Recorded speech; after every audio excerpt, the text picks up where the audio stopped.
Assalamualaikum warahmatullahi wabarakatuh. Selamat pagi anak-anak. Bagaimana keadaannya hari ini? Semoga dalam keadaan sehat selalu dalam lindungan Allah Subhanahu wa taala.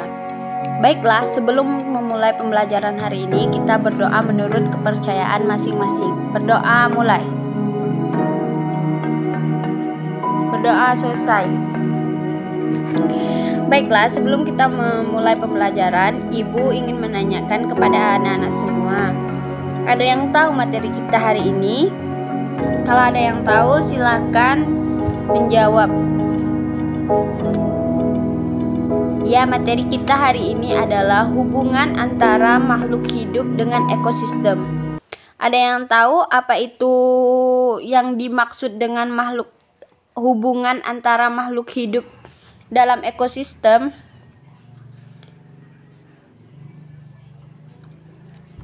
Hubungan antara makhluk hidup dalam ekosistem ini terjadi antara proses memakan dan dimakan oleh berbagai makhluk hidup yang ada pada ekosistem, yang dimana ekosistem itu adalah suatu sistem ekologi yang terbentuk oleh hubungan timbal balik tak terpisahkan antara makhluk hidup dengan lingkungannya.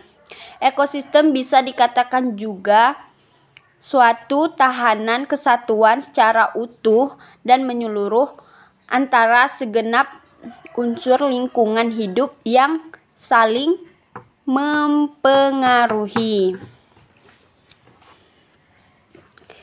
Contohnya pada rantai makanan yang terjadi proses memakan dan dimakan oleh berbagai makhluk hidup yang ada pada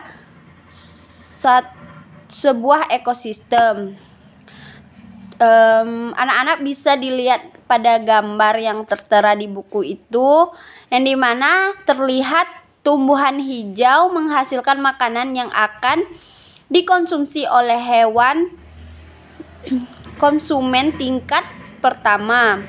Lalu hewan konsumen tingkat pertama dimakan oleh hewan konsumen tingkat kedua. Begitu seterusnya hingga hewan tingkat tinggi atau mati dan diuraikan oleh pengurai. Selain kebergantungan makhluk hidup melalui rantai makanan, banyak makhluk hidup lain yang menghubungkan dengan cara khasnya. Hubungan antara makhluk hidup yang berbeda dan sangat erat kaitannya disebut simbiosis. Terdapat 3 jenis simbiosis, yaitu simbiosis mutualisme, faratisme, dan komensalisme.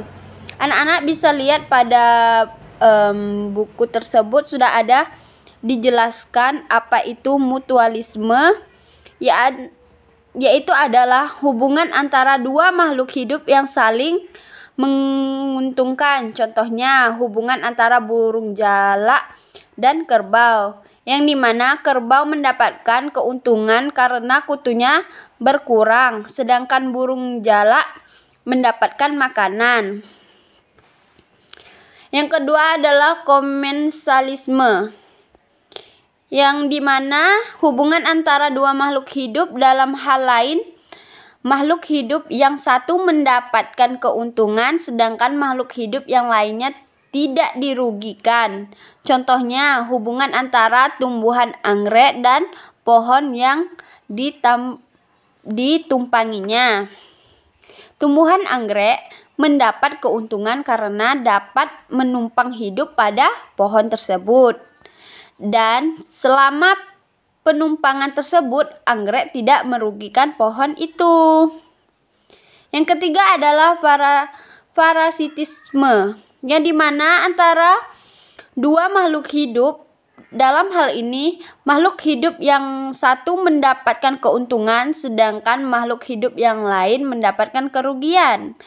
Contohnya antara pohon mangga dan benalu. Pernah lihat kan pohon mangga? Nah, di sini benalu dapat hidup subur karena menghisap zat makanan dari pohon mangga yang ditumpanginya, sehingga pohon mangga lama-lama akan menjadi kurus dan lambat laun bisa mati.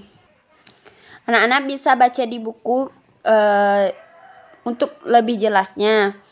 Di sini ibu akan menjelaskan rantai makanan, yang dimana rantai makanan adalah perjalanan memakan dan dimakan dengan urutan tertentu antara makhluk hidup.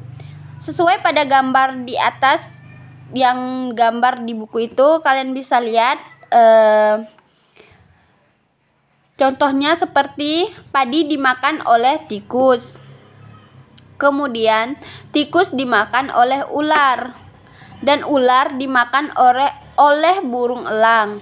Setelah beberapa waktu burung elang mati, bangkainya membusuk, diuraikan oleh makhluk hidup penguraian dan bercampur dengan tanah membentuk humus. Humus sangat dibutuhkan oleh tumbuhan, terutama rumput. Begitulah seterusnya hingga proses ini berjalan dari waktu ke waktu. Di lautan yang terjadi proses adalah fitoplankton, yaitu fitoplankton ialah sekumpulan tumbuhan hijau yang sangat kecil ukurannya dan melayang-layang dalam air. Konsumen pertama adalah zooplankton atau hewan pemakan fitoplankton. Konsumen kedua adalah ikan-ikan kecil. Konsumen ketiga adalah ikan-ikan sedang, sedangkan konsumen keempat adalah ikan-ikan besar. Urutan peristiwa pemakanan yang dimakan di atas dapat dijelaskan seimbang dengan dan lancar jika seluruh komponen tersebut ada. Jika salah satu komponen tidak ada, satu lagi komponen yang berperan besar adalah rantai makanan, yaitu penguraiannya. Penguraian adalah makhluk hidup yang menguraikan dari kembali zat-zat yang semula terdapat dalam tubuh hewan dan tumbuhan yang telah mati. Hasil kerja penguraian dapat membentuk proses penyuburan tanah. Sudah ada yang dijelaskan pada gambar tersebut, yang dimana konsumen pertama, konsumen kedua, ketiga, dan keempat yang sudah ada contohnya di buku. Selanjutnya ada beberapa keterangan tentang rantai makanan. Yang pertama adalah tumbuhan memproduksi makanan secara sendiri melalui proses fotosintesis. Jenis makanan yang diproduksi oleh tumbuhan berupa gula. Oleh tumbuhan, makanan dapat disimpan dalam bentuk biji, batang, buah, dan akar. Konsumen tingkat pertama merupakan hewan herbivor atau pemakan tumbuhan. Makanan yang dimakan hewan tersebut akan diubah ke dalam bentuk energi untuk melakukan aktivitas dan bereproduksi. Contohnya konsumen tingkat 1 adalah tikus. Yang ketiga, konsumen tingkat kedua merupakan hewan karnivor yang akan memakan konsumen tingkat pertama. Jadi, konsumen tingkat pertama merupakan sumber energi bagi konsumen tingkat kedua agar dapat bertahan hidup. Contohnya hewan konsumen tingkat 2 adalah ular. Yang keempat, konsumen tingkat 3 memakan konsumen tingkat 2. Contohnya hewan konsumen tingkat 3 adalah burung elang. Anak-anak bisa lihat di gambar yang sudah ada di buku ya, yang lebih jelasnya. Dan yang kelima adalah pada saat konsumen 3 mati, tubuhnya akan membusuk, maaf ya. Pada proses pembusukan, tubuhnya akan diuraikan oleh mikroorganisme seperti bakteri dan jamur. Hasil penguraian ini kemudian akan diubah oleh mikroorganisme dalam tanah untuk menjadi sumber makanan bagi tumbuhan seperti rumput. Baiklah anak-anak, sejauh yang Ibu jelaskan, apakah ada yang mengerti?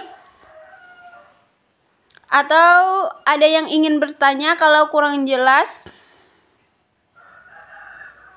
Kalau ada yang ingin bertanya, silakan bertanya sebelum Ibu akan menyuruh kalian untuk membuat latihan.